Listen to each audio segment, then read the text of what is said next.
Arrancamos. Bueno, muchas gracias por venir a un nuevo desayuno AEDIP. Hoy vamos a hablar de ESG. Antes de empezar con la jornada, me gustaría dar las gracias, como siempre, a todos nuestros asociados y también a los colaboradores de la asociación, ¿no? Porque sin ellos pues esto no sería posible. Bueno, y hemos montado una jornada que yo creo que ha despertado, y que es un tema que está despertando muchísimo interés, desde luego, y que es un tema que tiene un recorrido larguísimo, ¿no? Y bueno, tanto es así que nosotros tenemos una vertical de contenidos que es de sostenibilidad, como podéis ver en el flyer que os hemos dado. Aquí detrás tenemos un poquito de publicidad, ¿no? de un podcast que hemos preparado hace muy poquito, precisamente con uno de nuestros ponentes, ¿no? Así que si os quedáis con ganas de saber un poquito más bueno, es un ángulo un poquito diferente al que vamos a tratar hoy, pero bueno, está a vuestra disposición. Y nada, yo voy a dar ya paso a Magdalena Plosikiewicz, que es nuestra moderadora del día de hoy. Magdalena es la directora de Marketing y Comunicación de Acieroid, que es una empresa que colabora con nosotros desde hace ya, yo creo que son 3 o 4 años, y bueno, lo cierto es que si no fuera gracias a Magda, pues no tendríamos el pedazo de mesa que hemos montado hoy, ¿no? Así que os pido que le deis un fuerte aplauso y que os guste la mesa. Muchas gracias.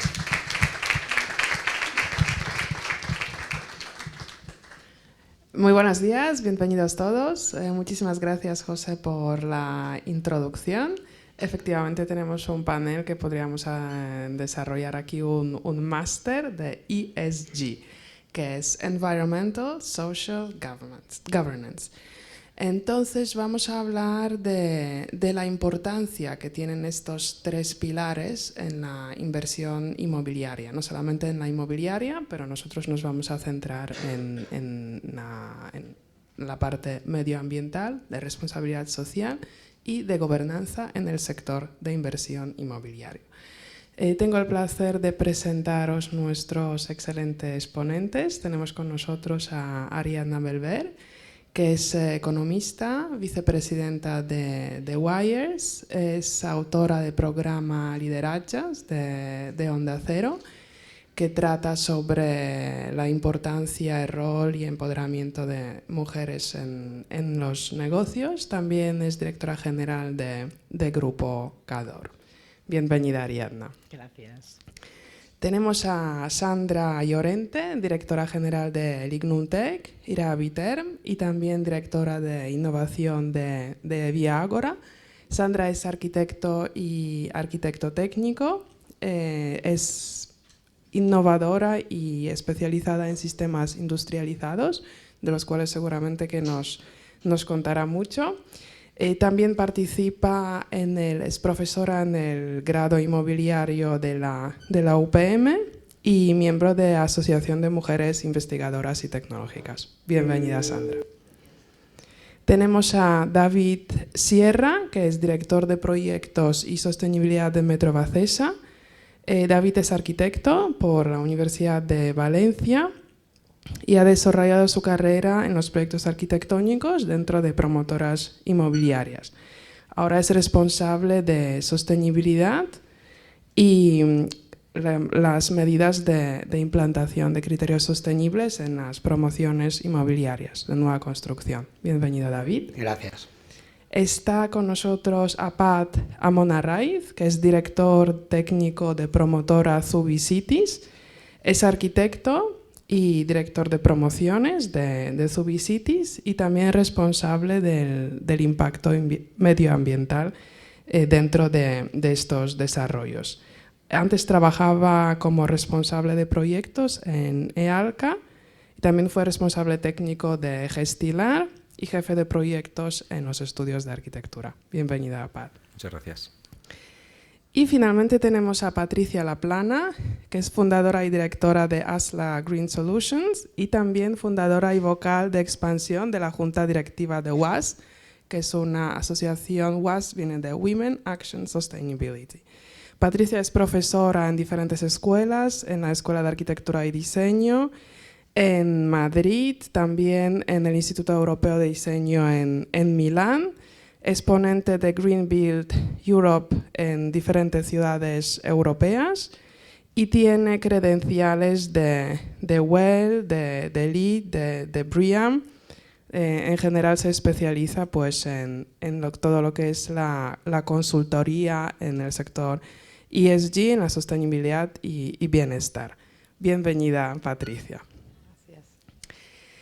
Cuando hablamos de ESG, tenemos por una parte esta gran tendencia que está presente internacionalmente de realmente mirar antes si están presentes estos valores de medio ambiente, de responsabilidad social y de buena gobernanza. Por una parte, tenemos el foco puesto en estos valores de las empresas, pero por otra tenemos un poquito el lado oscuro, ¿no? Tenemos el greenwashing, tenemos el querer pretender o querer hablar de algo que no es medible y que no es demostrable. Aquí en este panel yo creo que intentaremos un poco a separar lo que es el verdadero labor para promover la responsabilidad medioambiental, social y la gobernanza, y lo que es simplemente la forma de etiquetar y decir nosotros estamos abogando por el medio ambiente, pero realmente es solamente el discurso.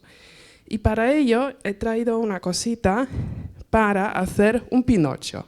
Es una figura del Pinocho, que ya sabemos que si alguien miente o no dice exactamente la verdad, le crece la nariz, ¿vale? Entonces, una parte de las preguntas, lo dejo aquí al Pinocho, lo tenéis bien en el punto de mira, y no es porque yo tengo sospechas sobre nuestros ponentes, sino porque una parte de las preguntas van dedicadas a cómo podemos discernir realmente lo que es apostar por el ESG y lo que es simplemente un discurso de comunicación para quedar bien. Por lo tanto, la primera pregunta la voy a dirigir a Ariadna. ¿Cómo se puede saber si una inversión realmente es sostenible? Bueno, primero para empezar me pediste que me trajera yo algo que me representara y quiero enseñar a mi Barbie, ¿vale? Como vicepresidente de WIRES, WIRES es una asociación de mujeres directivas del sector inmobiliario que queremos pues, potenciar que las mujeres no solo estemos trabajando, sino que estemos en las cúpulas de los consejos. Y Barbie refleja un poco, la película de este año que se ha estrenado, refleja un poco este greenwashing o purple washing que estabas mencionando, ¿no? Porque, por ejemplo, la Academia de los Oscars, pues a quien han nominado, ¿no? Al actor, a Ken, ¿vale? Y no a la actriz o a la directora de la película, con todo el mensaje que eso supone, ¿no? Entonces, mi objeto es esta Barbie de color verde, que va vestida de camuflaje y que puede ser perfectamente inteligente, guapa, directiva, y es lo que queremos representar en WIRES, la diversidad, la S de estos ESG. En cuanto a la pregunta, ¿cómo se puede saber? Bueno, básicamente, para poder saberlo, lo que se tiene es que poder medir, ¿no? Y tener muchos aspectos a valorar y a medir para no solo buscar lo que hasta ahora el capitalismo estaba enfocado, que era en el beneficio de las empresas. O sea, se buscaba el beneficio y luego el resto no se tenía en cuenta, ¿no? Entonces, para medir estas cosas, ¿cuáles son los puntos más importantes? Aquí os traigo algunos ejemplos, ¿no? Porque a veces es muy fácil explicar y hacer esta historia, pero luego dices, bueno, pero exactamente, impacto ambiental, ¿no? El impacto ambiental, ¿qué significa? Pues el impacto ambiental es buscar pues, esos recursos naturales. Ahora, por ejemplo, tenemos la situación de sequía en España, ¿no? Pues dentro de la construcción, tener en cuenta el proceso y la cantidad de agua que se consume en el momento de construir, y si vamos un poco más allí, también ya no solo la que se consume cuando se construye, sino los materiales que se usan cuando se construye, si se están usando los medios naturales de una manera eficiente. Luego el desarrollo también significa, sabéis que las viviendas pues son los que más huella de carbono dejan en la sociedad, la conservación del entorno natural. Luego, medir también en cuanto al impacto social, ¿no? Cuando se desarrolla una promoción o una área nueva, qué impacto tiene en la movilidad y en la accesibilidad para gente con problemas de movilidad, no solo para los usuarios que tenemos la suerte de poder acceder en coche, en bicicleta, en patinete, sino también de gente que tenga problemas de movilidad. Luego, si se está teniendo en cuenta esas zonas, si las van a regenerar, pero no va a haber una gentrificación, sino que se va a tener en cuenta la vivienda asequible para la gente del entorno. Luego, a nivel de la participación comunitaria, si se ha tenido en cuenta la opinión del entorno, de las comunidades de vecinos, de toda la área y todos los stakeholders que tienen en cuenta, que participan, ¿no?, de estas regeneraciones o donde se genera una promoción inmobiliaria. Y luego la gobernanza, que mucha gente dice, bueno, gobernanza, ¿esto qué es, no? Bueno, pues transparencia, tener informes y basarse en el cumplimiento normativo, y luego os hablaré de este cumplimiento normativo porque no, a medida que se van haciendo normativas se va viendo cómo son inalcanzables en el plazo y tiempo y coste que se está estableciendo por parte de la Comunidad Europea, ¿no? Y luego también identificar, pues, la gestión de riesgos, analizar, pues, no solo los riesgos financieros de la operación, como se hacía hasta ahora, sino también de los ambientales y los sociales, ¿vale? Entonces, los ODS, tener en cuenta también los ODS, que por algo se han hecho, ¿no? O sea, se han nombrado 17 ODS, todos nos llenamos la boca hablando de los ODS, pero bueno, luego, ¿de qué manera se están teniendo en cuenta estos ODS? ¿Cómo se mide y cómo se explica, cómo se traduce en un informe de auditoría o cómo se traduce de cara a los propios empleados, para que también entiendan que en la empresa en la que están, pues se está trabajando todos estos ODS. Entonces, para considerar, en resumen, si una inversión es sostenible, hay que tener muy claro cómo explicar y cómo medir todos estos impactos en el medio ambiente, en la parte social y en gobernanza. Muchísimas gracias, Ariadna, también por traer a Barbie como símbolo aquí de liderazgo femenino empoderado, ¿no? Ya que has mencionado, Ariadna, que vivienda o el parque edificado es responsable en gran medida por las emisiones, son 40% la parte de emisiones del parque edificado en España. Por lo tanto, es una de los grandes actores, ¿no?, de los que emiten una huella de carbono importante. Y aquí tenemos a Sandra, que ha trabajado muchísimo, pues, en cómo disminuir esta huella de carbono que nos deja la vivienda. Lo ha trabajado a partir de un proyecto de industrialización en la construcción. Quiero que nos lo cuentes, Sandra, un poco, y también que nos digas cómo se mide la sostenibilidad en los proyectos y en las operaciones de las empresas, basándote en tu experiencia en Dignum Tech y de crear este proyecto que incorpora, pues, esos 3 valores, tanto medioambiental como social como de gobernanza. Bueno, muchas gracias, Madalena, y muchas gracias a ERIP por la invitación. Bueno, pues efectivamente el proyecto de Dignum Tech nace hace más de una década, porque al final, cuando hablamos de sostenibilidad, tenemos que pensar en el propósito. El propósito yo creo que es un poco aspiracional, pero realmente es hacer un mundo mejor.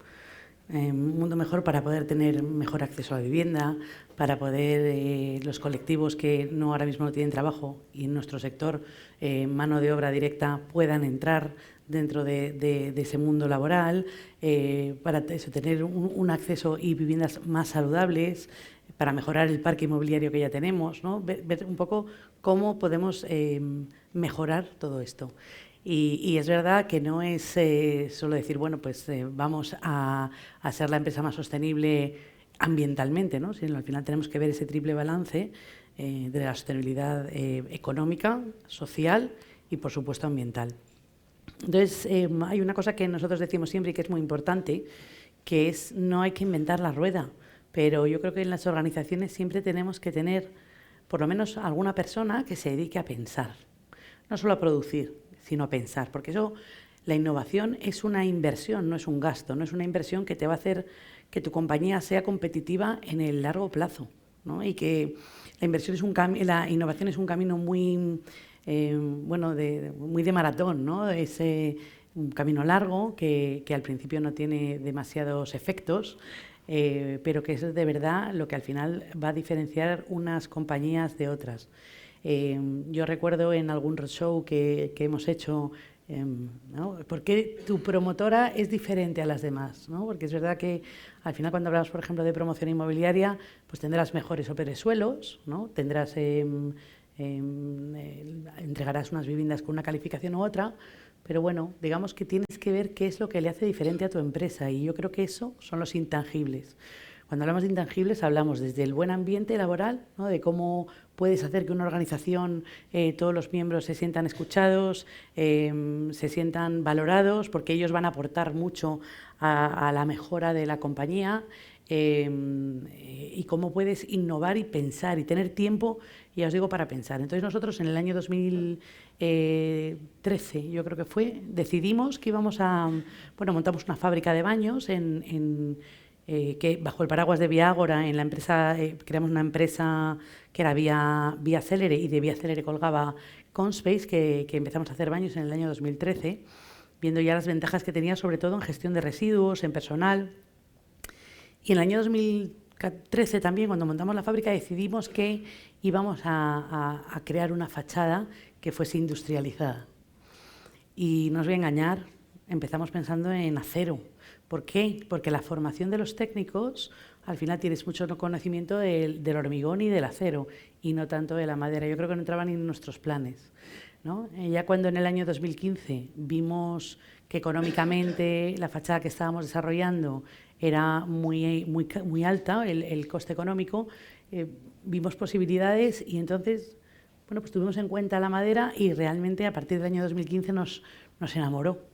Nos enamoró y todos los prejuicios que incluso como técnico teníamos, ¿no? Que la madera se quema, que la madera arde, que es un producto que tiene poca durabilidad, pues esos mitos empezaron a caer, pero objetivamente, desde el punto de vista técnico, ¿no? La madera es un material que es muy ligero, que tiene unas prestaciones altísimas en cuanto a resistencia y aislamiento, que se quema, porque es verdad que es un material combustible, pero es muy predecible cuando se quema, ¿no? Entonces nosotros sabemos que aproximadamente la madera de pino se quema 0,7 milímetros por minuto, por lo cual frente, por ejemplo, una estructura de acero que tú tienes que ignifugar, aquí con que tú le vayas dando en ellas 60 minutos, ¿no? Lo multiplicas por 0,7 y con eso ya tienes la ignifugación de la estructura de madera, por ejemplo, ¿no?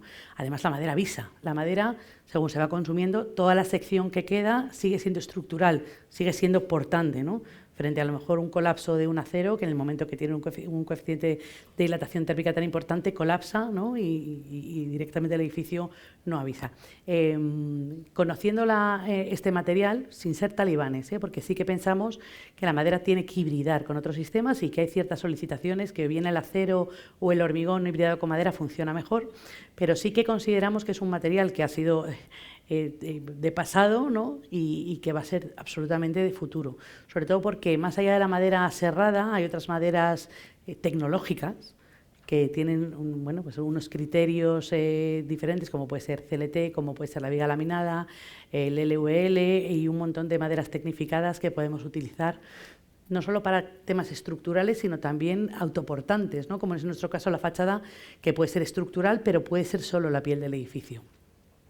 Entonces, nosotros cuando empezamos a hacer todos los ensayos de esta nueva fachada que nos hemos inventado, porque sí deciros que desde el año 2015 que empezamos a desarrollar la fachada de madera, nosotros hemos conseguido tener una patente europea, que os puedo garantizar que no es nada fácil obtener una patente, y es un sistema que no os parecerá como un poco sorprendente, pero no hay nada parecido en Europa, ¿no? Y Y según íbamos haciendo los ensayos para obtener un DAO, para el cumplimiento normativo, nos dimos cuenta que es que la madera es un material excepcional. En nuestro caso, resistencia al fuego, que dices, bueno, el fuego que te preocupa, ¿no? Pues necesitamos 6,60 y conseguimos 6,90. A viento, a impacto, al final tiene unas prestaciones fantásticas. Y entonces decidimos hacer una fábrica para hacer estos sistemas. La fábrica la hicimos en Cuenca, porque el Ayuntamiento de Cuenca es el mayor propietario forestal de monte ordenado de España. Y aquí entramos en el mundo de las certificaciones, ¿no? Cuando hablamos muchas veces de greenwashing, madera, pero ¿de dónde ha salido esa madera, no? Una madera certificada significa que pertenece a un bosque sostenible. Y os voy a dar unos datos porque ya me paso un poco a la parte de gestión forestal. España es el tercer país de Europa con mayor superficie arbolada, el tercero, y sin embargo, en Europa los planes forestales, os diría que los planes forestales son obligatorios, hay que hacerlos. Tienen una duración de 15 años y para eso hay dos carreras, ¿no? Que es ingeniero de montes, ingeniero técnico forestal, y ellos hacen unos planes de ordenación a 15 años diciendo para que el bosque sea sostenible, cómo hay que mantenerlo, ¿no? Es decir, puede haber cortas de ciertos árboles porque crecen muy juntos y en un momento para que sigan creciendo y no se hagan competencia hay que hacer un clareo y una entresaca, ¿vale? Para separarlos y que tengas madera de mejor calidad. Y esos que son obligatorios de hacer, que son 15 años, la realidad es que luego no son obligatorios de cumplir, ¿vale? El grado de cumplimiento europeo es del 75%. Es decir, de esos planes se cumple el 75%. En España estaremos por debajo del 40%. ¿Vale? Y estamos por debajo del 40% porque tenemos Galicia, que está muy por encima. Galicia sí que debe estar en torno al 68%, 70%. Pero luego tenemos otras comunidades como Castilla-León. Pensad toda la parte de pino, además, que tiene Castilla-León, que tiene un grado de cumplimiento del 22%. O sea, del 100% que podemos cortar para hacer los montes sostenibles, solo cortamos un 22%. Y si vamos a la zona de Castilla-La Mancha, que tenemos Guadalajara, tenemos Guadalajara en la parte ya lindando con Teruel y toda la parte de Cuenca, estamos hablando del 8%. Pensad que si ese monte no se extrae la madera, tienes mucho combustible y se puede quemar. Y ahí es cuando la madera se quema. Si tú tienes un monte ordenado y es una fuente de producción, inviertes dinero en mantener esa fuente de producción, por lo cual tienes limpiezas, como además lo mantienes siempre ordenado y tienes agentes forestales, es un monte que no se quema, ¿vale? Y luego además esa madera que sacas también hay que saber valorizarla. Yo puse un ejemplo y yo creo que es muy clarificante, ¿no? Cuando tú tienes una vaca, si tú la vaca la haces todo carne picada, vas a sacar una cantidad de dinero, pero si tú a la vaca sacas la parte de solomillo, la parte de entrecot y luego hay parte que es carne picada, ¿no? Pero vas a valorizar cada una de las fracciones. Pues lo mismo pasa con la madera. No podemos madera de una calidad excelente dejarla toda para hacer palets o para hacer pellets o tablero. Entonces, bueno, toda esa parte que yo creo que es una gestión 360 es lo que forma parte de nuestra compañía. No me quiero extender más, pero bueno, pues ya la fábrica nos da la voz también para introducir mujeres y bueno, pues para otras muchas cuestiones que tendremos tiempo de explicar. Muchísimas gracias, Sandra. El proyecto vuestro es un gran ejemplo de cómo la innovación puede conjugar todos los elementos, tanto el medioambiental como de responsabilidad social, como has dicho, incorporación de las mujeres, como de la gobernanza. Y en esta gobernanza destaco, me quedo de tu exposición tan rica con dos conceptos, con pensar y con buen ambiente, porque eso es lo que se respira, puedo dar fe, que en el IGNUMTEC se respira esas dos cosas. Cuando ocurre algún error, en vez de esconderlo, pues Sandra llama atención y dice, oye, aquí ha ocurrido algo, hay que pensar cómo hacerlo de otra forma, porque ha ocurrido un error, pero para eso estamos, para solucionarlo, para pararnos a pensar y solucionar. Y el ambiente de risa y de buen humor que hay es que traspasa las paredes de la fábrica. Así que muchísimas gracias, Sandra. Y siguiendo con las promociones inmobiliarias y las políticas medioambientales, una vez que el producto, digamos, sale industrializado, sale de la fábrica y nos ponemos al proceso constructivo, ¿qué estrategias, es una pregunta que dirijo a David, qué estrategias se están usando para cumplir con esas políticas medioambientales en el caso de vuestras promociones inmobiliarias en Metrovacesa? Muy bien, pues en primer lugar, muchas gracias por la invitación. Y la verdad es que viendo el aforo nos damos cuenta de que todavía hay tirón en este tema de la sostenibilidad, que hay interés y con lo cual es de agradecer. Y a nivel de estrategias yo te diré que no voy a dar trucos ni soluciones pensadas en las promociones. Yo creo que la primera estrategia que hay que tener en una gran compañía, y es la que hemos hecho en Metrovacesa, es una estrategia de concienciación y es siempre de cara hacia adentro, a mirar cómo es la empresa. Y de ahí retomo, yo también me quedo con lo que ha dicho Sandra, hay que pensar. ¿Vale? Por lo tanto, la primera estrategia siempre es de concienciación. Es decir, si somos una empresa que somos conscientes de que somos parte del problema y que también somos conscientes de que somos gran parte de la solución, ¿vale? Entonces sí que podremos adaptarnos a buscar esas soluciones. Si además de eso, y buscando el equilibrio entre la sostenibilidad, la economía y lo social, vemos que estos problemas no son, se pueden convertir en soluciones, en beneficios, se pueden convertir en oportunidades de negocio, pues todo va a ser mucho más fluido. Entonces la primera parte siempre es una parte de concienciación y luego la segunda es reestructuración. ¿Qué quiero decir con esto? Pues que este problema que tenemos en estos momentos no es un problema puntual como pueda ser el problema pues de que hay un problema de acero, de suministro de acero, o hay un problema de ladrillo, hay un problema de mano de obra. No se puede solucionar de una manera puntual. Por lo tanto, una empresa grande como puede ser la de Metrovacesa o las promotoras que tenemos a nivel nacional se tienen que reestructurar, tienen que crear departamentos adecuados para buscar este tipo de soluciones. Entonces, en este caso, por ejemplo, en Metrovacesa se ha fusionado el departamento de proyectos con sostenibilidad, que sería el departamento que dirijo. En otras promotoras pues se ha creado el departamento de innovación, el departamento de sostenibilidad, el departamento de industrialización. Quiero decir, ha aparecido una estrategia nueva. El departamento de ESG, está implantado en todas las promotoras y además tiene mucho peso específico dentro de la casa. Entonces, no solo esto, sino que además el resto de departamentos también tienen que cambiar, tienen que modificar, porque la sostenibilidad ha hecho que cambiemos los procesos, que cambiemos la forma de desarrollar un proyecto inmobiliario. Antes, pues bueno, era un proyecto más lineal, tenías el proyecto básico, proyecto de ejecución, la ejecución de obra, la entrega. De repente todas estas cosas tienes que pensarlas de una manera diferente, empiezan a solaparse los departamentos, empiezan a solaparse los proyectos, la parte de proyecto básico, el proyecto de ejecución se adelanta porque es necesario que esa implantación de la sostenibilidad sea desde un principio pensada con el arquitecto, con el promotor, hay que hacer una buena estimación de gastos, por lo tanto, todos los departamentos tienen que adaptarse y cambiarse a estas nuevas soluciones. Entonces, concienciación por parte de las empresas, reestructuración de los departamentos, creaciones de nuevos departamentos y luego un cambio de mentalidad en los procesos de diseño, de construcción, de fabricación. La verdad es que hacer esto en una empresa grande es complicado. Es complicado. Y yo creo que ese es precisamente el mejor ejemplo de que una empresa no está haciendo greenwashing, porque si no solamente potenciaría un departamento comercial de marketing. Ahí es donde volcaría el dinero, lo potenciaría y diría vamos a limpiar la imagen o vamos a hacer cierto tipo de acciones. Cuando ves que una empresa se vuelca, gira, gestiona, crea departamentos nuevos, esos departamentos nuevos tienen voz en los comités de dirección, ahí es donde se ve que de verdad esto se está tomando en consideración. Esa es la primera estrategia.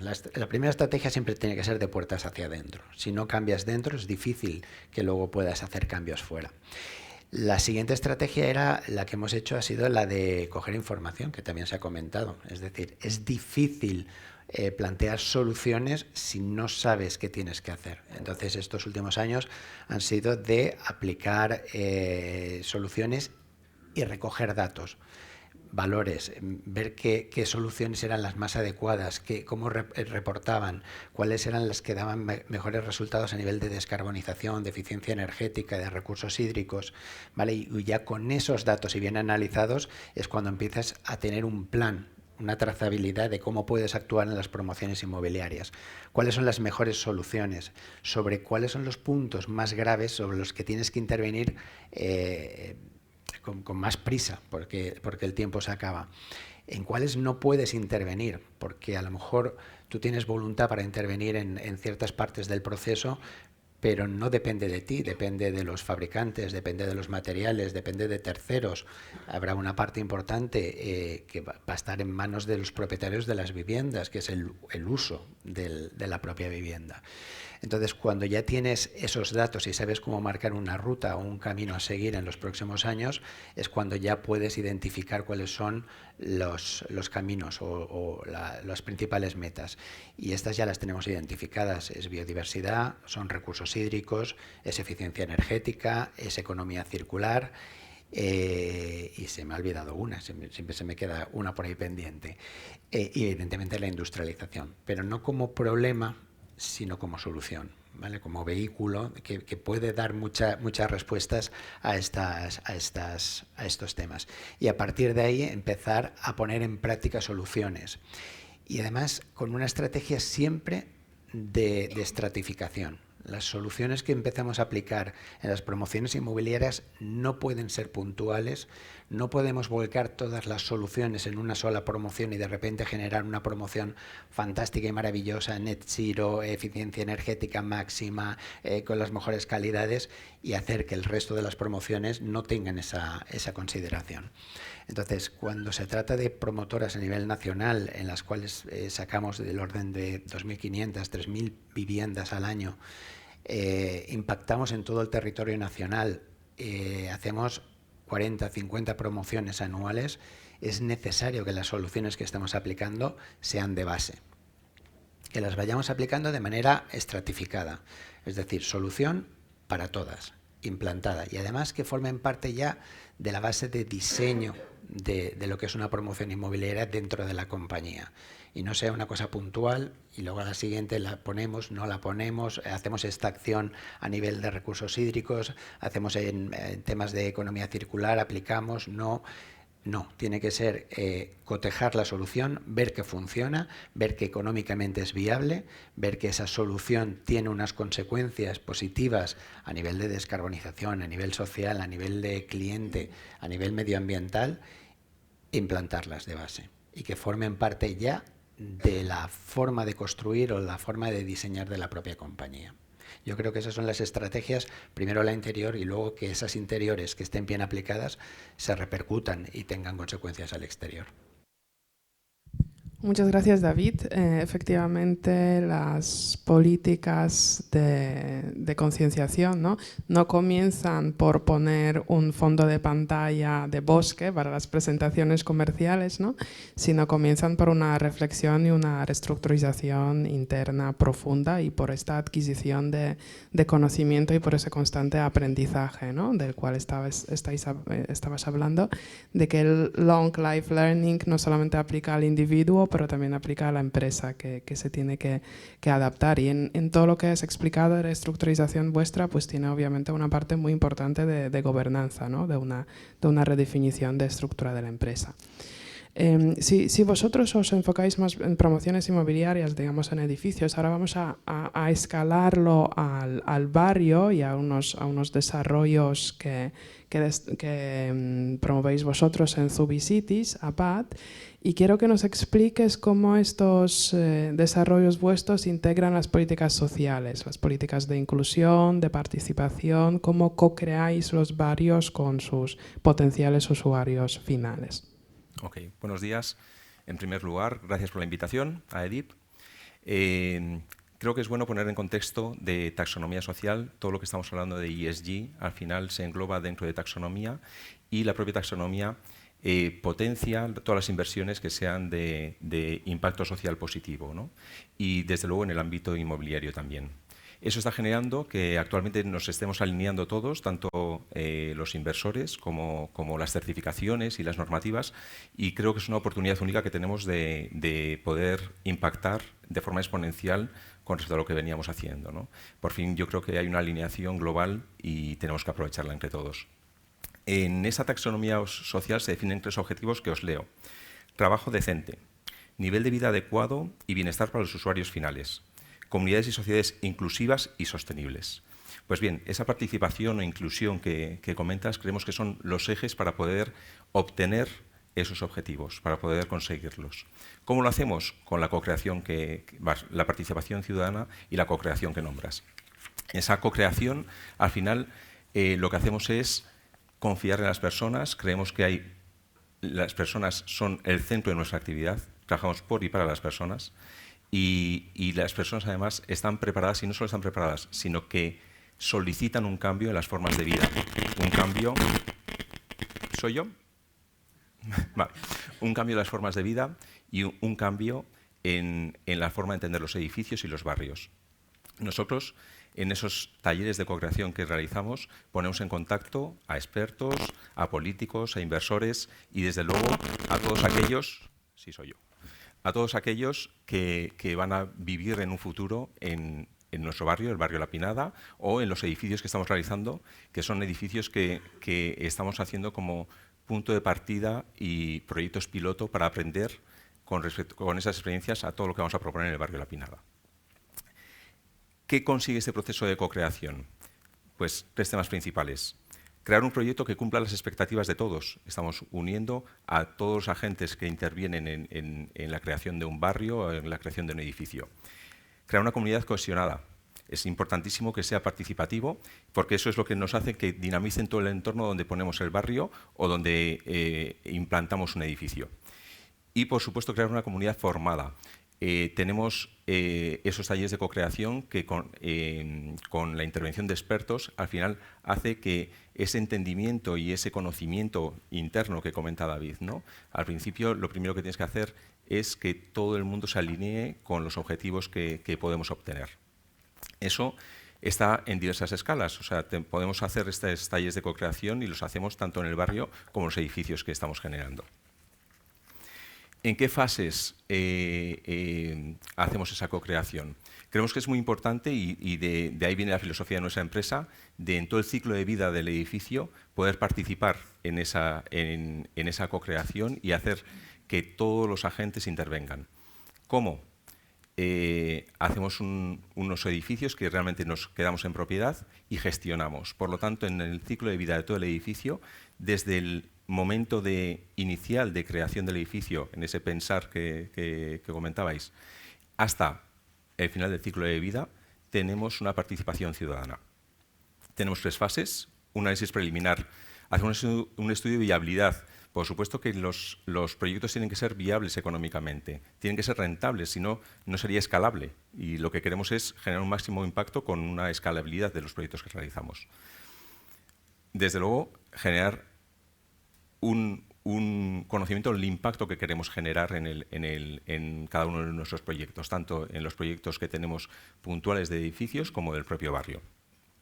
Luego, en la fase de diseño. La fase de diseño es el momento de co-crear, en el que tanto los habitantes como los expertos, que además los expertos en todos los ámbitos en tema de agua, sostenibilidad, movilidad, etcétera, etcétera, ponen los mimbres para que la gente también se cultive y pueda aportar mayor conocimiento y que ese conocimiento al final, cuando hace sus propuestas, pues tengan mayor rigor.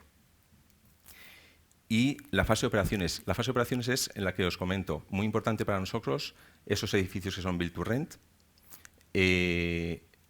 Generamos que nosotros llevemos la fase operativa del edificio y podamos aportar valor también en esa fase operativa del edificio. ¿Okay? Entonces, vamos chequeando, midiendo la importancia del medir, con sensores, etcétera, etcétera, todo lo que estamos realizando. Y, por supuesto, finalmente evaluar los resultados. Y esa fase operativa es la de aprendizaje, pero aprendizaje no solo nuestro como promotores, sino aprendizaje de los usuarios de cómo deben usar el edificio. Y, si os parece, os digo unos ejemplos de esos 3 objetivos de la taxonomía social, cómo pueden aterrizar tanto en barrio como en un edificio. El primero que os comentaba, trabajo decente.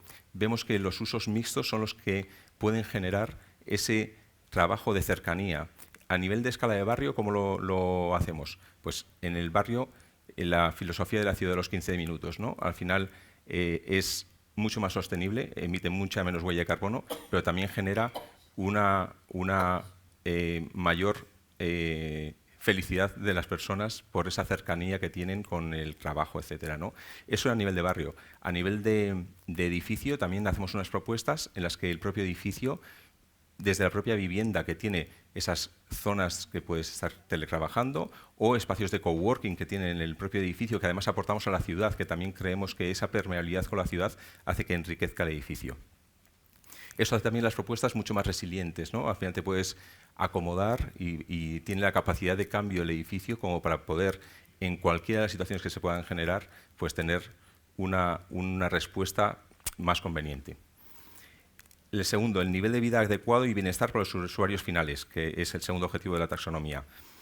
Creemos muy importante y apostamos por la asequibilidad.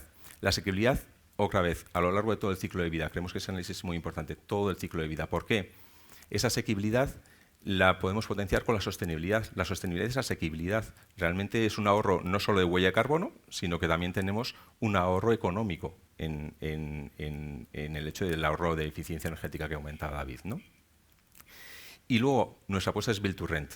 Build to Rent porque consideramos que la forma de que sea asequible, que pueda llegar a más gente este impacto que queremos generar.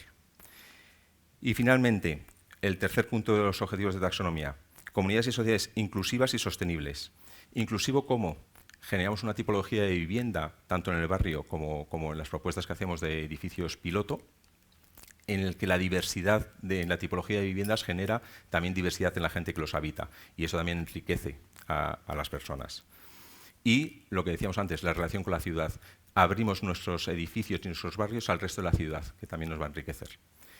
Y sostenible, pero centrándome en el tema social, sostenible porque hacemos que las zonas comunes también generen un valor, generen una inclusión social, una permeabilidad entre viviendas y enlazamos muchísimo las zonas comunes con el interior de las viviendas, que al final son una extensión de la propia vida. Y en general me gustaría concluir que la sociedad está preparada para todo esto, que lo está exigiendo y que nos toca escucharlo. Muchas gracias a Pat por explicarnos la taxonomía social, por explicarnos cómo co-creáis con la comunidad, cómo la sostenibilidad tiene que tener la triple vertiente, la medioambiental, la social, pero también obviamente la económica. Y hay un estudio de Harvard que lleva más de 80 años viendo qué es lo que nos hace felices. Y la conclusión es muy simple, son las relaciones con otras personas, en todos los niveles, desde la familia, pareja, amigos, desconocidos, gente de la ciudad. Entonces, si co-creamos un entorno que tiene en cuenta desde el principio la convivencia y las relaciones entre las personas, pues en definitiva creamos estos entornos felices. Ya hemos hablado un poquito aquí del impacto medioambiental, hablamos un poco de gobernanza, hablamos de la parte social. Patricia, tú que te dedicas a la consultoría, también al mundo de certificación y docencia, a ver si nos puedes hacer un poquito el cierre teniendo en cuenta pues un poco el impacto holístico, ¿no? Tanto medioambiental como social y de gobernanza en la gestión de los activos inmobiliarios. Para ir concluyendo un poquito todo lo que hemos recogido hasta ahora. Vale, muchas gracias. ¿Se me escucha? Sí. Muchas gracias, Magda y a Edith por la invitación. Yo voy a hablar más eso, a escala edificios. Nosotros llevamos 15 años trabajando en consultoría para la edificación y el sector de la construcción sostenible, y también recapitulando cómo hemos ido evolucionando. En 2009, cuando empezamos, hablábamos de sostenibilidad o prácticamente solo de eficiencia energética, más que nada. Luego, a partir del 2015, empezamos a hablar de bienestar, de la importancia del bienestar y la calidad de los espacios, pero ahora hablamos de resiliencia, de economía circular, digitalización, tecnología smart. O sea, hay una integración de todos los aspectos que tiene relación con lo que habéis hablado a diferentes escalas y que evidentemente aplica también a los edificios donde estamos más del 90% del tiempo. Y el secreto del éxito justamente es aprovechar esa integración, como decía David, la integración de los departamentos, lo mismo en un proyecto o en una gestión de un activo, la integración de todos estos temas y desde una fase inicial. Porque cuando, por ejemplo, preguntan cuál es el sobrecoste de ser sostenible en un proyecto, se habla de un 2%, pero realmente el secreto está en anticiparte en la toma de decisión. O sea, no es lo mismo decidirlo cuando estás con el concepto que cuando ya estás en el momento ya de ejecutar. Lógicamente, ahí es donde está la gran diferencia. Y no solamente por el coste y el beneficio, sino el impacto que puedes tener. Y todos estos temas que hablamos se deberían, que por ejemplo, apoyando en las herramientas con las que trabajamos de las certificaciones de sostenibilidad, como BREEAM, LEED, etcétera, sirven de referencia porque son reconocidas internacionalmente, están verificadas por terceros y tocan y van evolucionando con cómo va evolucionando el sector, y obviamente siempre van por delante de la normativa. Entonces, todos aquellos que lo han utilizado de referencia, era ese 10% que ahora están liderando, ¿no? Entonces, evidentemente ahora hay una presión y una demanda del sector inversor, como el título de la mesa, ¿no? Que es mucho más exigente y además que ya sabe pedir con propiedad, porque yo me recuerdo hace ya 10 años que uno de un banco me preguntaba, ¿y eso que tiene la ISO 14000 es suficiente para que sea un bono verde? Pues no. Eso te dice que estás cumpliendo con lo básico, pero entonces ya en este momento ya piden con criterio, ya saben de lo que están hablando. Y entonces también es muy importante que tengamos datos fiables, ¿no? Evidentemente ya el greenwashing se detecta fácilmente cuando un dato no está respaldado, y hay datos que son objetivos y hay datos que son subjetivos. O sea, los datos objetivos son los datos que medimos, que incluso ya no es solo por mostrar esos datos porque nos lo exigen, sino que debemos utilizar esos datos para mejorar la forma de hacer las cosas, tanto en una obra, en el diseño de la obra, como para la gestión de un edificio, ¿no? Entonces, qué mejor forma de ahorrar y detectar costes que tener esos datos. Si tú no tienes los datos de cuánto estás consumiendo en tiempo real de agua, por ejemplo, estás perdiendo dinero, ¿no? Lo mismo que energía, lógicamente ya lo tenemos superado, pero por ejemplo, prever la calidad del aire interior para bajas de enfermedades porque no conoces la calidad de los espacios, sino la mides. Entonces hay una cantidad de parámetros que deberíamos tener esa información.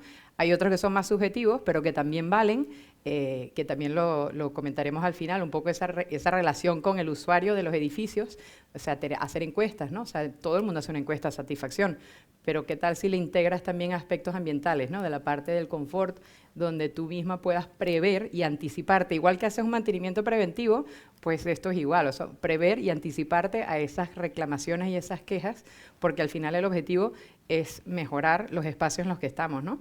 Y bueno, como decía, el enfoque de lo que es la sostenibilidad es justo cambiar la forma de hacer las cosas, que sea más integrador, es decir, que no solamente lo hagamos de una fase inicial del ciclo de vida y durante todo el ciclo de vida, que es la forma también de decir que es más viable y rentable. Si el enfoque es a 5 o 10 años, no es lo mismo que pensar a 20, 25 años, ¿no? Obviamente, la situación de cada grupo de interés es diferente. No es lo mismo el interés de un hotelero que el interés de un promotor, que el interés de un inversor. Entonces, también hay que saber cómo verlo desde la perspectiva de cada uno, pero siempre al final se puede buscar un win-win para todo, ¿no?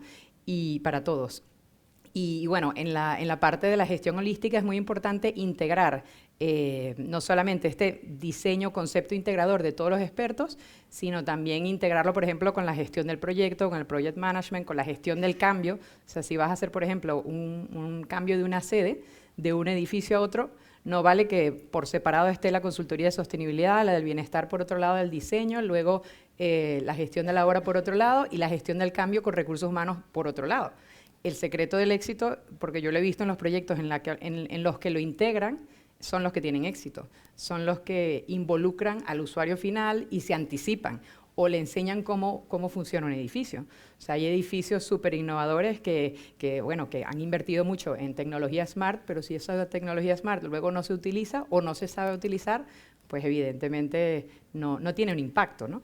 Entonces, al final lo importante es medir, pero también pensando en que pueda tener luego un impacto positivo. Y por eso también ahora hablamos todo con un enfoque holístico, incluso ahora también se habla de ser regenerativo en el diseño, en la arquitectura, y al final ya no es solo pensar de forma aislada en la biodiversidad, economía circular, al final está todo integrado. O sea, muchas cosas que comentaba Sandra de vuestro proyecto, faltan muchas cosas por decir, de los indicadores positivos que hay detrás, si te pones a mirar, ¿no? Entonces, porque el tema de la gestión forestal a mí también me fascina y hay mucha falta de información de eso, ¿no? Saber que eso tiene un impacto social, que tiene relación con los incendios, o sea, hay mucha falta de información, ¿no?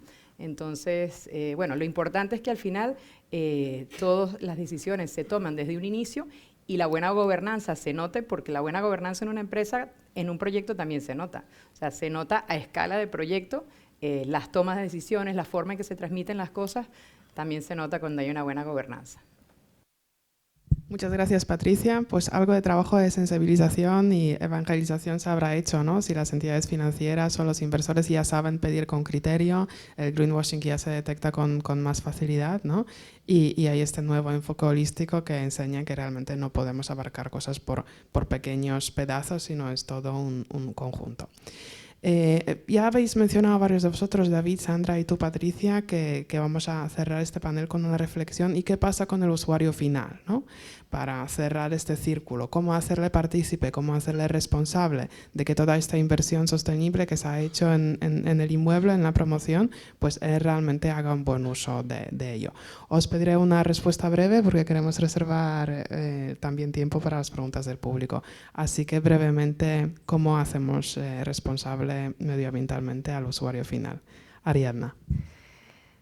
Yo quiero lanzar una lanza a favor del usuario final, que es el más concienciado de todos. O sea, al final, lo que decía un poco Patricia, ¿no? Falta información, pero ganas y voluntad de ser parte de este cambio y de esta mejora del país. Quiero pensar que ya nace de la persona en sí, ¿vale? Pero, como evidentemente tiene que haber políticas por parte también de la administración pública que les motive, les incentive para que tengan esa conciencia, más que penalizar, que muchas veces, ¿no? Hay una penalización, al final tiene que haber un incentivo para fomentar más, ¿vale? El usuario final, si ve que tiene sentido lo que está haciendo, todas las campañas de sensibilización, de recogida de basura, de reciclaje, de cosas en el mar, o sea, el problema es cuando ven que no tiene sentido, no sirve para nada y es un greenwashing. Gracias, Ariadna. Hay que dar entonces un voto de confianza, ¿no? Un incentivo positivo, una zanahoria, un palo, ¿no? Y un voto de confianza. Sandra. Bueno, yo creo que efectivamente estoy de acuerdo, ¿eh? Nos falta información. Cuando hacemos encuestas a usuarios finales y les preguntas si ellos quieren una vivienda sostenible, el 90% te dice que sí. Claro que quiere una vivienda sostenible, pero cuando le preguntas que si pagaría más por ella, también en ese porcentaje te dicen que no, ¿no? Entonces, pero sí es verdad que cuando tú te compras un coche, pues, oye, lo sabes todo, sabes lo que consume, el motor que tiene, no sé qué. Cuando te compras una casa, sabes 2 o 3 cosas, ¿no? Yo sí quería dar un punto, ¿no? Digo, oye, ¿qué se puede llevar? Porque ya que EDIP, bueno, pues es la Dirección Integrada de Proyectos, que quería yo transmitiros que os llevéis para que además esto va al usuario final, que es que tenemos que saber, y que lo ha dicho Patricia, medir. Lo que no se mide no se puede mejorar. Entonces, por ejemplo, cuando hablamos de huella de carbono, hablamos de huella de carbono embebido, pero tenemos carbono embebido y carbono operacional. Tenemos que saber qué es cada una de las dos cosas. Y cuando hablamos de huella de carbono o de cualquiera de los otros 22 índices que tiene una declaración ambiental de producto, tenemos que saber de qué hablamos. Si vamos de cuna a puerta, es decir, en el periodo de fabricación, o de cuna a tumba, que es hasta el final de vida. Porque yo, al principio, yo ya, la madera es neutra, la madera es negativa. ¿Quién miente? ¿Quién dice la verdad? No, es verdad las dos cosas. Lo que pasa es que la madera es negativa en el inicio de vida, es decir, cuando crece absorbe el carbono y luego se supone que la normativa te dice que a final de vida expulsa, por lo cual es neutro. Entonces, tenemos que saber cuando comparamos cosas que estamos comparando, ¿no? Si es principio de vida, si es de cuna a tumba, ¿no? ¿Qué activos hay? Porque hay veces que dices huella hídrica. Pues no hay que ser tampoco un experto, pero huella hídrica tienes 3, la huella gris, la huella verde y la huella azul. Y hay veces que tener una de ellas es buena, ¿no? Y entonces, saber qué es lo que estamos midiendo y en cuánto estamos midiendo. Porque dice, reducción de huella de carbono de un 50%. ¿Respecto de qué?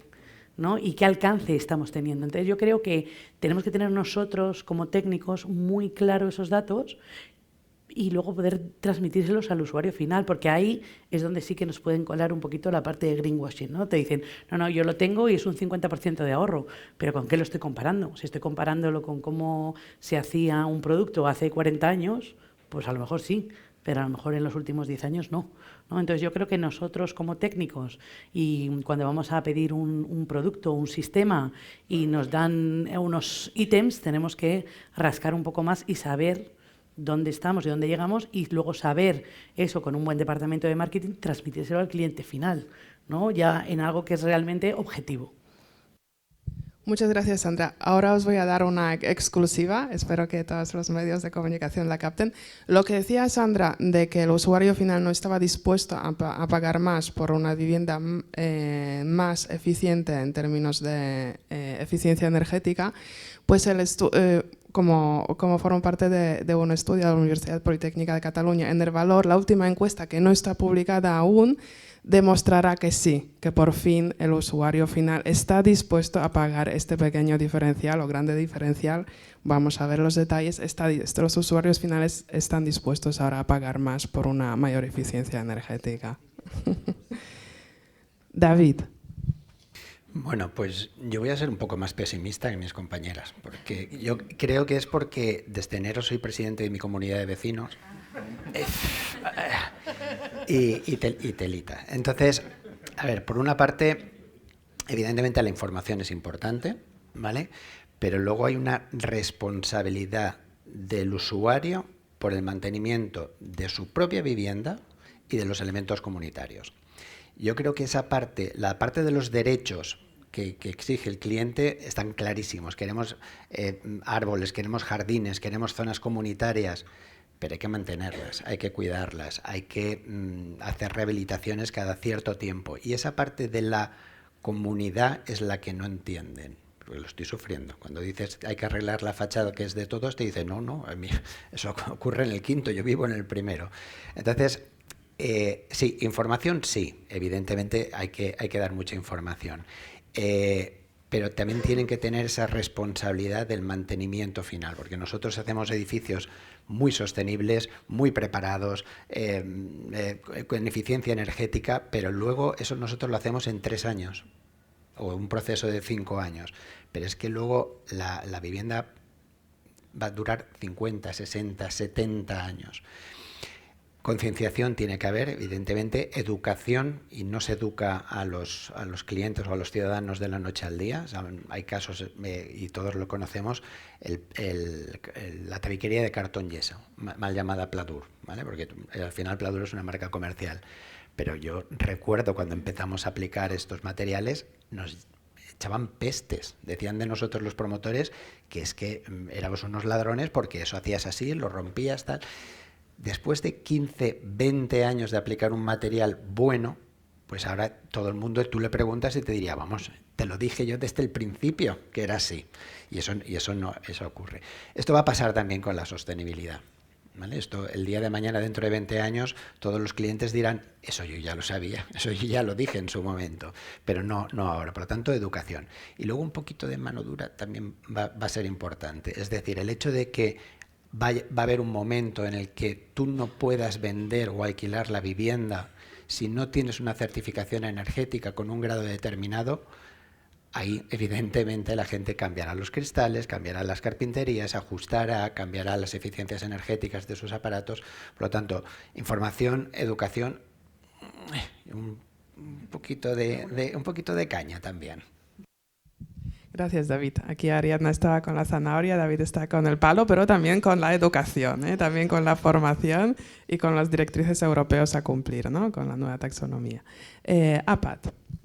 Bueno, yo muy alineado con lo que comentan mis compañeros y solo añadir quizá pues, la implicación del usuario en todo el ciclo de vida del edificio. O sea, al final no es dejarle suelto después de haber entregado la promoción, sino que hay un periodo de formación muy intenso en esas fases de co-creación iniciales, pero también en la fase de operación se puede mantener a esa persona sensibilizada, activa, durante esos 75 años de vida útil del edificio. Entonces, esa implicación en todo el ciclo de vida.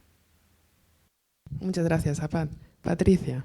Como he dicho antes, evidentemente hay que escuchar al usuario, pero también hay que escuchar a los expertos, porque al final el único que puede decir cómo mejorar la acústica de tu vivienda va a ser el experto en acústica, y hay que hacerle caso, invertir en eso, porque al final Luego, cuando un usuario vive en una vivienda donde realmente se mejore la acústica y en la que no, lo va a notar. O donde realmente se mejore la calidad ambiental interior, lo va a notar. Pregúntale, es verdad que hay muy pocas personas que viven en una casa pasiva, en un passive house, pero una persona que vive en un passive house ya luego le molesta estar en otro tipo de espacios porque está ya acostumbrado a unas condiciones ambientales óptimas que vas a otro sitio y ya no las tienes. Entonces yo creo que también es una cuestión de acostumbrarse a las calidades y evidentemente no queda otra que sí que es verdad que con la exigencia y el palo, pues ya en 2030 no se va a poder alquilar ni vender una vivienda que tenga una letra peor, no me acuerdo si era E o F. Y eso en Reino Unido lleva pasando hace años, o sea que vamos con retraso. Entonces sí, evidentemente un poco de todo, un poco de todo. Muchas gracias, Patricia. Sí, nos falta todavía esta perspectiva comparativa, ¿no? De pasar a una vivienda que cumple con los requisitos y ver el nivel de confort y de bienestar que nos aporta para luego realmente tenerlo más presente. ¿Tenemos tiempo para preguntas del público, José? Perfecto, estupendo. Entonces cedo el micrófono a ver si hay preguntas.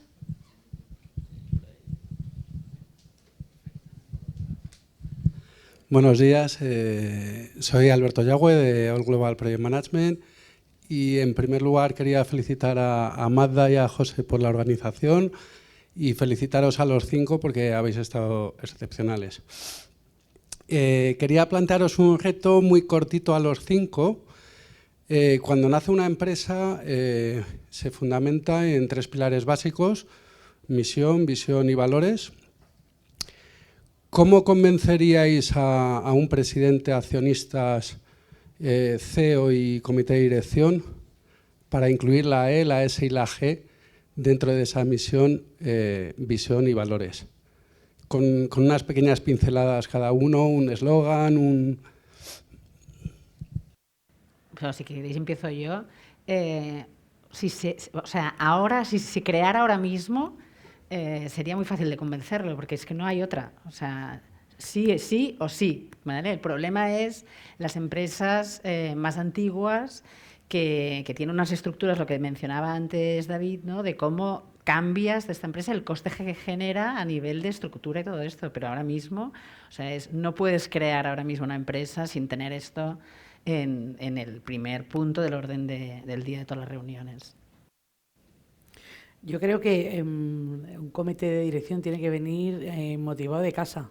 O sea, creo que realmente para que tenga éxito una empresa, eso tiene que partir de la cabeza de la empresa y tiene que ser permeable al resto de la cultura empresarial.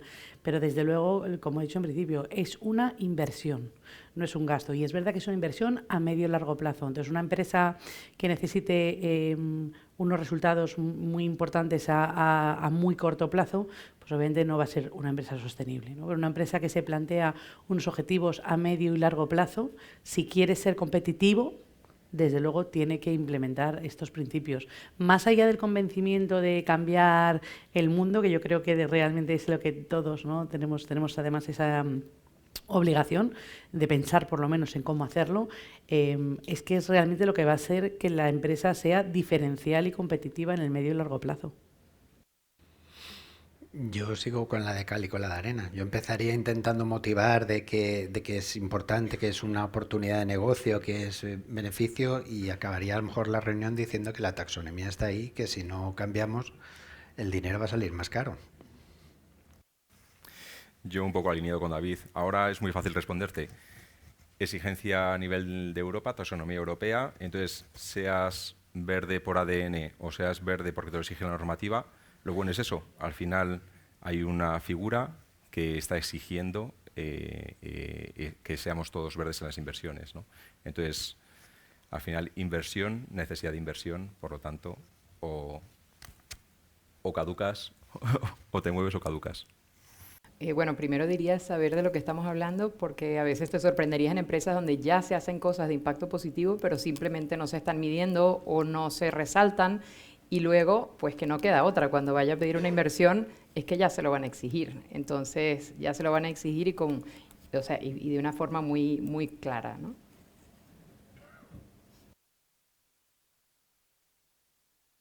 Hola, soy Rafa de Iteca.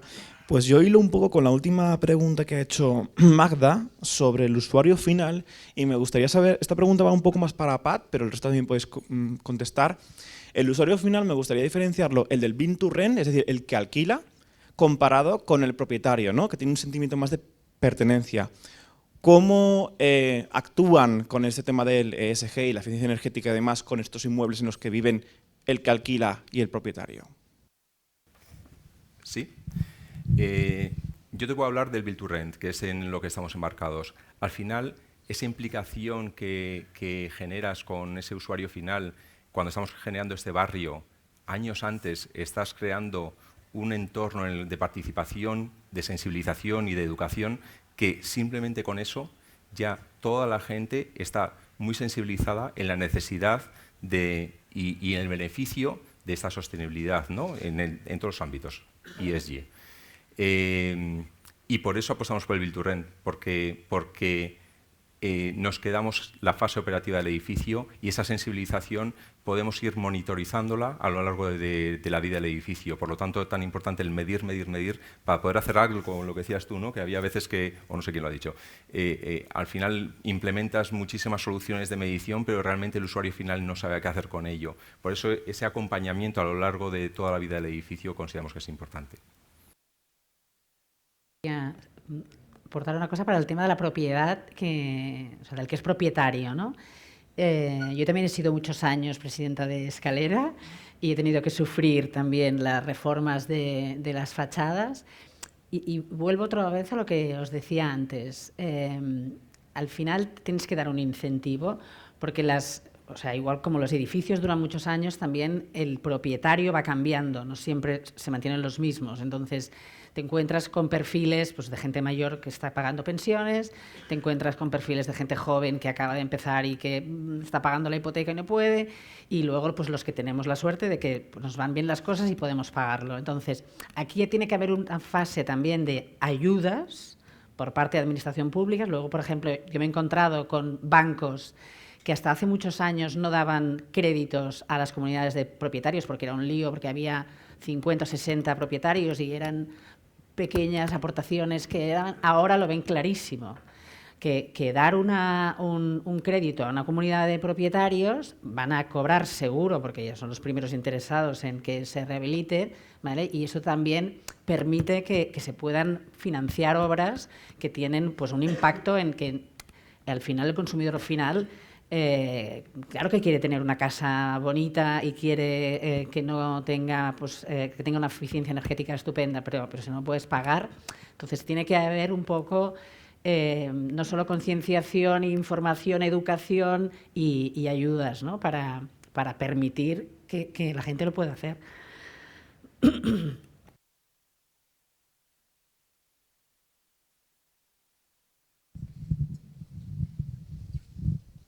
Hola, buenos días y enhorabuena a todos por la brillante exposición. Soy María Romero, de Grupo IPS, Ingeniería y Servicios de Sostenibilidad, y quería haceros una pregunta general a todos. ¿Cómo veis de factible, ahora que la Eurocámara ha dado el visto bueno a la nueva Directiva de Eficiencia Energética en Edificios, que se puedan cumplir los ambiciosos objetivos que plantea de que los edificios nuevos sean climáticamente neutros a partir de 2030, que en edificios residenciales se baje el consumo de energía primaria un 16% y otra serie de acciones y de objetivos que plantea? ¿Creéis que es factible, que estamos preparados para renovar los edificios en esa línea, que podemos llegar a tiempo con estos objetivos, o creéis que va a exigir muchos incentivos y que se desvíe una buena parte de la inversión sostenible a ese foco de eficiencia energética? Gracias.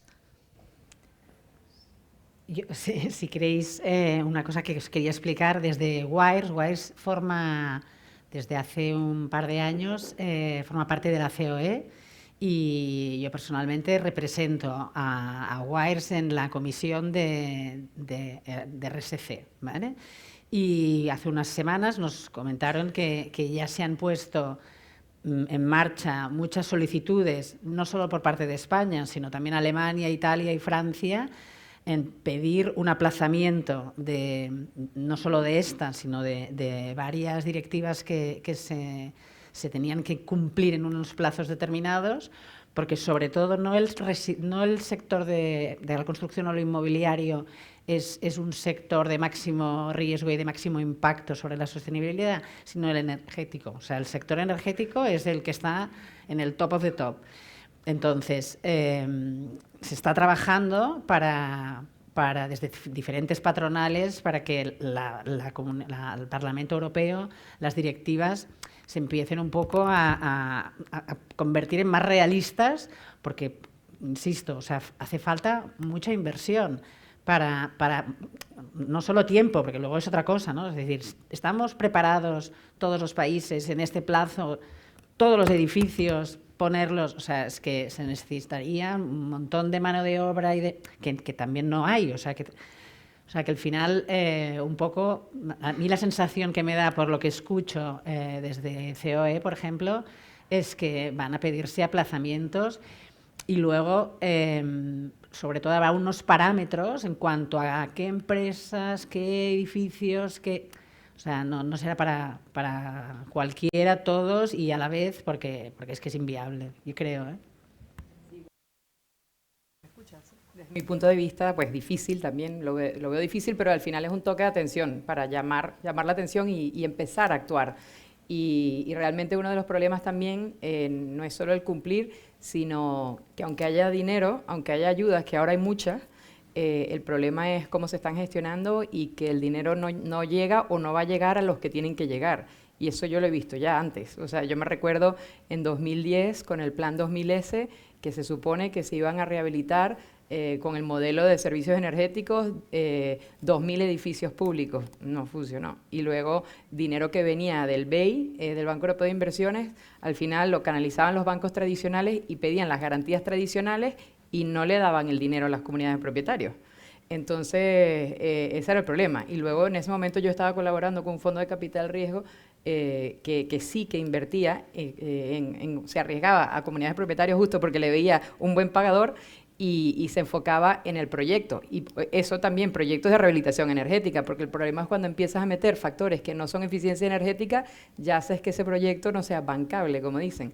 Y sí, el problema es eso. También cómo se están pidiendo las ayudas, porque el otro día estuve en una jornada del sector hotelero donde habían expertos en pedir ayudas y dicen, claro, es que si tú vienes con un proyecto y solo quieres poner paneles fotovoltaicos, hay 10.000 y no te van a tomar tu proyecto. En cambio, si le das una visión holística donde dices que estás haciendo una reforma integral, tocando todos los temas que hemos hablado hoy, pues es más atractivo, que eso también es parte del secreto de ir a buscar las ayudas, que también es verdad que no llegan a tiempo. Las ayudas al final son como un bonus también. ¿Se me escucha? Sí.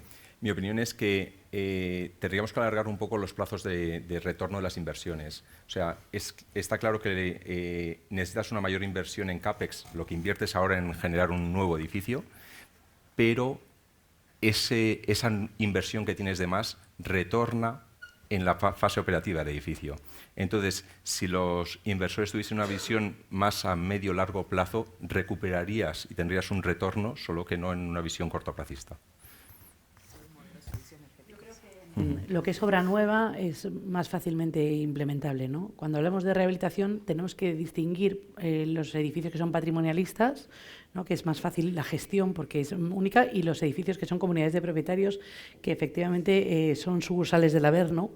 Y yo, si bien eso se lo subcontrato a mi marido y yo bajo a comer cacahuetes mientras voy a la Junta de Propietarios, lo cierto es que nosotros tenemos una empresa de rehabilitación que se llama Reviterm, y que hemos gestionado bastantes comunidades de propietarios. Además de que es un sector mucho más atomizado que el sector de obra nueva, tienes que hacer un proyecto que además le tiene que gustar a todos los propietarios de la comunidad, por lo cual aquello te puedes tirar meses hasta que eres capaz de conseguir algo que les guste, porque lo que no les gusta en precio, les gusta en estética, o sea, es muy complicado.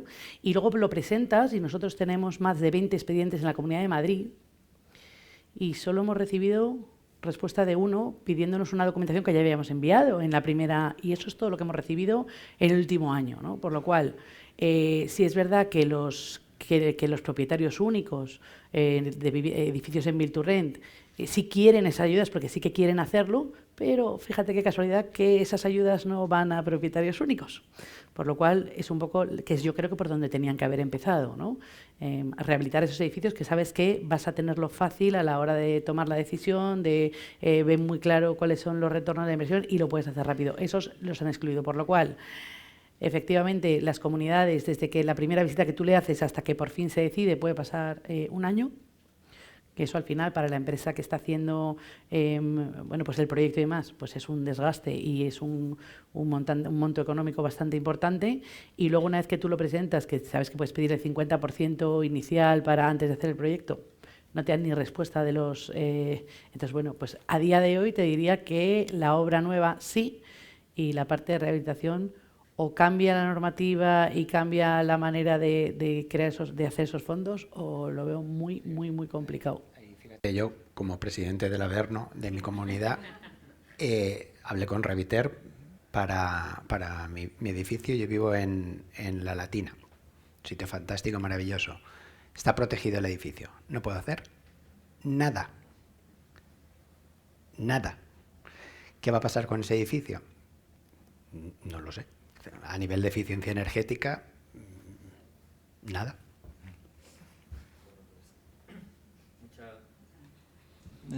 Mucha suerte, David, con tu panorama. ¿Varios años? No, es uno, no. Lo de ser presidente de la comunidad. Uno, espera. Bueno, yo con esto vamos a terminar esta parte, ¿vale?, de la jornada. De nuevo, bueno, daros las gracias a todos de corazón, a los que estáis aquí, también a los que estáis viéndonos por streaming. Voy a hacerme tuyo eso que has dicho del estudio de Harvard, ¿no?, que lo que nos hace felices es estar los unos con los otros, por lo cual os invito a que os quedéis al café y que bueno, pues que os relacionéis y conozcáis a gente a la que no habéis tenido la oportunidad. Y nada, os pido, bueno, le voy a ceder la palabra a Magda, que me parece que quiere despedirse, y ya os pediré. Muchas gracias. Como veis aquí al Pinocho no le había crecido la nariz para nada, entonces aquí greenwashing no ha habido. Además, estaba súper contento en compañía de Barbie aquí, muy feliz, y yo creo que van ya a redefinir sus propias realidades. A partir de los cuentos infantiles vamos a introducir esos valores de ESG. Muchísimas gracias a Ariadna, Sandra, David, a Pat y a Patricia, a José por la organización y a todos los que habéis venido. Así que muchísimas gracias a todos y muchas gracias.